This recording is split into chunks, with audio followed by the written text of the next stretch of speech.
जय मसीह की।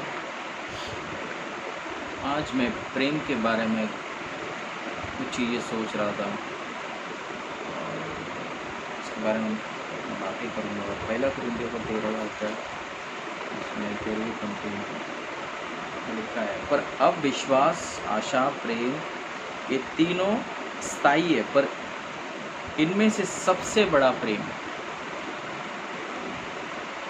प्रेम जो है ना, हर एक इंसान को, मन को बदल सकता है, और जिस व्यक्ति से हम प्रेम करते हैं। बाइबल में एक कहानी है,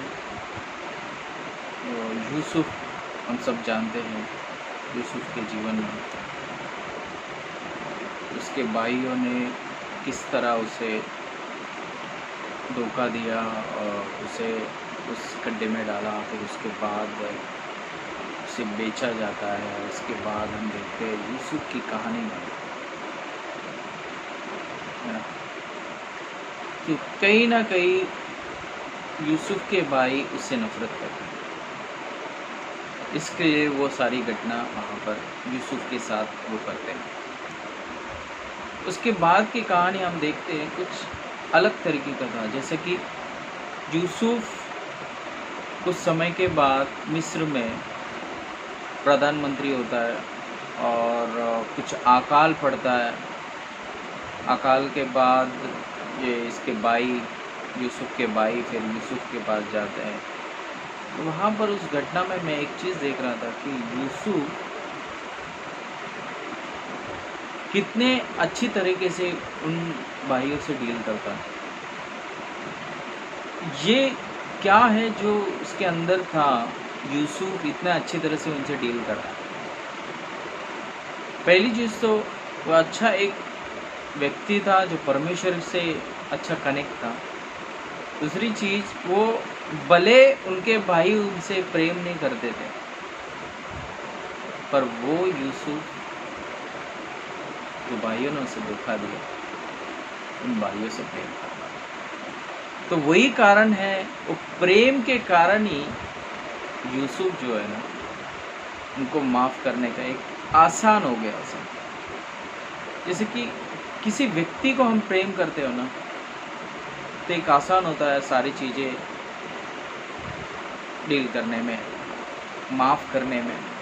यूसुफ की कहानी में भी ऐसी कुछ चीज़ें थी। ऑफ कोर्स कुछ बहुत सारे चीज़ें उनके इसके जीवन में आ चुके थे उसके भाइयों के कारण। जिस तरह वो बेचा गया, उसके बाद उस शहर में था, बहुत सारी कठिनाई आई होंगी या कहीं ना कहीं उसके दिमाग में आया होगा। पर जब उसके भाई फिर से आए, फिर उसने एक अच्छे से डील किया, उन्हें माफ़ किया, मदद भी की। एक अलग चीज़ें वहाँ पर हमको दिखाई देता है। एक ही कारण है, वो है प्रेम। पहला प्रेम हम परमेश्वर से रिसीव करते हैं। यूसुफ ने वो रिसीव किया परमेश्वर से, वही प्रेम अपने भाइयों को निकाला। पता है, एक कहानी है, एक स्टोरी है जो है सुलेमान का। सुलेमान के जीवन में भी हम देखते हैं बहुत अद्भुत तरीके से शुरुआती में उसने किया, बहुत सारी चीज़ें बहुत अच्छी तरह से। तो कहीं ना कहीं सुलेमान कुछ चीज़ों को खो दिया, है ना। वहाँ पर परमेश्वर का प्रेम, वहाँ पर उसका कनेक्ट टूट गया। प्रेम का एक कनेक्ट जो था परमेश्वर का टूट गया। वो संसार में उस प्रेम को खोज रहा था। वो खोज रहा था धन में, वो खोज रहा था स्त्रियों में, वो खोज रहा था इस राजगद्दी में, बहुत सारी चीज़ें, रथ घोड़े में, जो परमेश्वर ने कहा था, ये सारी चीज़ें वो खोज रहा था। पर रियल प्रेम परमेश्वर के पास ही था। फिर आखिर में क्या हुआ, तो समझ गया सिर्फ परमेश्वर के पास ही और संतुष्टि और प्रेम है, और किसके पास नहीं इस दुनिया में। इसलिए उपदेशक में लास्ट में इसमें लिखता है कि सब कुछ व्यर्थ है, व्यर्थ ही व्यर्थ है। एक इंसान इतना बड़ा आदमी, इतने पैसे वाला हो, सब वर्ल्ड से पूरा बड़े से बड़ा बंगला हो उसके, और सारी चीज़ें हो, और उसके इशारे पे सब नाचते हो या तो चीज़ें होती हो, वो व्यक्ति बोले सब कुछ व्यर्थ है, तो कहीं ना कहीं चीज़ें ऐसी लगती है यार ये क्या बोल। यस, सुलेमान ने वो अनुभव किया, सुलेमान ने वो अनुभव किया कि इस सारी चीज़ों में कोई सफलता नहीं है अगर विदाउट परमेश्वर का प्रेम।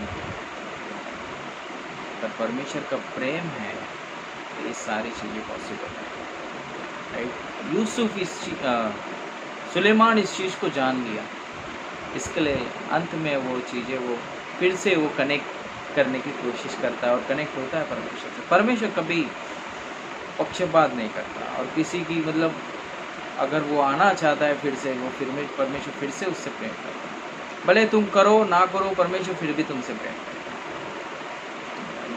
यूसुफ के जीवन में भी हम देखते हैं, है ना, वो एक तरफा प्रेम था, वहाँ पर वन साइड प्रेम था। उसके भाई उससे नफरत करते थे और यूसुफ उनसे प्यार करता है, राइट।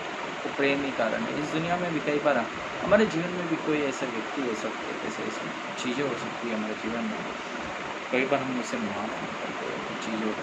तो मैं एक चीज़ सोच रहा था उस बारे में, अगर उससे माफ़ी देने से अच्छा अगर उस व्यक्ति से हम प्रेम करना सीखें ना, तो वो ऑटोमेटिकली वो चीज़ें निकल जाएंगी। प्रेम में वो सामर्थ्य है, प्रेम में वो शक्ति है जो इंसान को बदल सकती है। कुछ चीज़ें परमेश्वर ने हमें बोलता है कि तुम ग्रहण करो इस चीज़ को और लोगों को बांटो। परमेश्वर बोलता भी है ना, तुम अपनों से तो प्रेम करते हो, परमेश्वर बोलता है गहरे से प्रेम करना, दुश्मनों को लेकर प्रार्थना करना। तो बड़ी चीज़ है, अपने लोगों के लिए तो सब लोग प्रेम करते हैं। परमेश्वर बोलता है दुश्मन से, गैरों जो है उससे प्रेम करना। दुश्मन कौन है हमारा, कौन है इस दुनिया में? अद्भुत है। परमेश्वर का प्रेम हमको स्वीकार ग्रहण करना है, वही दूसरे को बांटना है। जब तुम ग्रहण करोगे ऑटोमेटिकली बांटोगे, ठीक है। यूसुफ ने उस चीज़ को ग्रहण किया और लगातार उस तरह वो जीवन जीता गया। तब उसे आसान हुआ है सारी चीज़ें करने के लिए, उनके भाइयों को माफ़ करने के लिए, वो प्रेम दिखाने के लिए। हमें लगातार रिसीव करना है परमेश्वर का प्रेम को, और लगातार वही प्रेम हमें सबसे करना है। आमीन।